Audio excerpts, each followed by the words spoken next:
ಸ್ನೇಹಿತರೆ, ನಟ ಧ್ರುವ ಸರ್ಜಾ ಅವರ ವಿಚಾರವಾಗಿ ಇದೀಗ ಪ್ರಮುಖ ಚರ್ಚೆಯೊಂದು ನಡೆದಿದೆ. ನಟ ಧ್ರುವ ಸರ್ಜಾ ಅವರಿಗೆ ಈಗ ಮನೆ ಖಾಲಿ ಮಾಡುವುದೊಂದೇ ಇರುವ ಪರಿಹಾರ ಅಂತ ಹೇಳಲಾಗುತ್ತಿದೆ.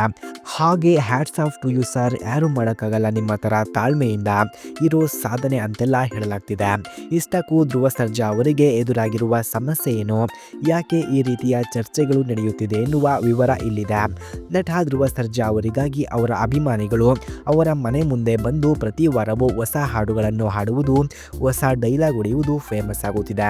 ಇದೀಗ ಅವರ ಮನೆಯ ಮುಂದೆ ಸೇರಿ ಅಭಿಮಾನಿಯೊಬ್ಬರು ಹೇಳಿರುವ ಡೈಲಾಗ್ ಭಾರಿ ವೈರಲ್ ಆಗುತ್ತಿದ್ದು, ಜನ ಸಖತ್ ಆಗಿಯೇ ಇದಕ್ಕೆ ರಿಯಾಕ್ಟ್ ಮಾಡಿದ್ದಾರೆ.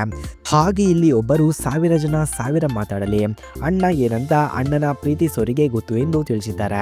ನೀವು ಏನೇ ಹಿಂದೆ ಮಾತಾಡಿಕೊಳ್ಳಿ, ನಿಮಗೆ ಗೊತ್ತಿರೋದು ಅಷ್ಟೇ ಅಂತ ಅಭಿಮಾನಿಯೊಬ್ಬರು ಹೇಳಿರುವುದು ಭಾರಿ ವೈರಲ್ ಆಗ್ತಿದೆ. ಈ ವಿಡಿಯೋವನ್ನು ನೋಡಿರುವಂತಹ ಜನರು ಡಿಫ್ರೆಂಟ್ ಆಗಿ ರಿಯಾಕ್ಟ್ ಮಾಡಿದ್ದಾರೆ. ಅದೇನು ಎನ್ನುವ ವಿವರ ನೋಡೋಣ ಬನ್ನಿ. ನಟ ಧ್ರುವ ಸರ್ಜಾ ಅವರ ಮನೆಯ ಮುಂದೆ ವಾರಾಂತ್ಯವಾದರೆ ಅವರ ಅಭಿಮಾನಿಗಳು ಬಂದು ಸೇರುವುದು, ಮಾಸ್ ಡೈಲಾಗ್ ಹೇಳುವುದು, ಇನ್ನು ಕೆಲವರು ಮಾಸ್ ಡೈಲಾಗ್ಗಳ ಹೆಸರಿನಲ್ಲಿ ಹಾವಳಿ ಕೊಡುವುದು ಮುಂದುವರಿತಾ ಇದೆ. ಕೆಲವು ತಿಂಗಳುಗಳ ಮುಂಚೆ ಓಡ್ರೋ ಇದು ಸರ್ಜಾ ಅಡ್ಡ, ಸರ್ಜಾ ಬಂದ ಸರ್ಜಾ, ಆಕ್ಷನ್ ಹೀರೋ ಸರ್ಜಾ ಎನ್ನುವ ಹಾಡು ಸಿಕ್ಕಾಪಟ್ಟೆ ವೈರಲ್ ಆಗಿತ್ತು. ಇದೀಗ ಧ್ರುವ ಸರ್ಜಾ ಅವರ ಮನೆಯ ಮುಂದೆ ಮತ್ತೊಬ್ಬ ಅಭಿಮಾನಿಯ ಮಾಸ್ ಡೈಲಾಗ್ ವೈರಲ್ ಆಗುತ್ತಿದೆ. ಈ ವಿಡಿಯೋವನ್ನು ನೋಡಿರುವ ಹಲವರು ಮನೆ ಖಾಲಿ ಮಾಡಿ ಸರ್ ಅಂತ ಧ್ರುವ ಸರ್ಜಾ ಅವರ ಕಾಲೆಳೆದಿದ್ದಾರೆ. ಪುಟ್ಟು ವಿರಾಟ್ ಎನ್ನುವವರು ಹೆಜ್ಜೇನು ಕೇಳಲ್ಲ ದೇವ್ರೆ, ಬೆಂಗಳೂರು ಟ್ರಾಫಿಕ್ನಲ್ಲಿ ಹೋಗುವಾಗ ಧ್ರುವ ಸರ್ಜಾಗೆ ಇರುವಷ್ಟು ತಾಳ್ಮೆ ಕೊಡಪ್ಪ ಸಾಕು ಅಂತ ಹೇಳಿದ್ದಾರೆ.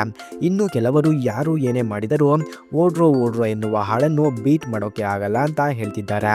ಇನ್ನು ಕೆಲವರು ತಾಳ್ಮೆ ಎನ್ನುವುದಕ್ಕೆ ಇನ್ನೊಂದು ಪದ ಧ್ರುವ ಸರ್ಜಾ ಎಂದು ಹೇಳಿದ್ದಾರೆ. ಇವರು ಬೇಗ ಮನೆ ಖಾಲಿ ಮಾಡಬೇಕು, ಇದೊಂದು ಇವರಿಗೆ ಈಗ ಇರುವ ಪರಿಹಾರ ಅಂತ ಕಾಮಿಡಿ ಮಾಡಿದ್ದಾರೆ. ಈ ವಿಡಿಯೋ ಇದೀಗ ಸಿಕ್ಕಾಪಟ್ಟೆ ಟ್ರೋಲ್ ಹಾಗೂ ಶೇರ್ ಆಗ್ತಾ ಇದೆ.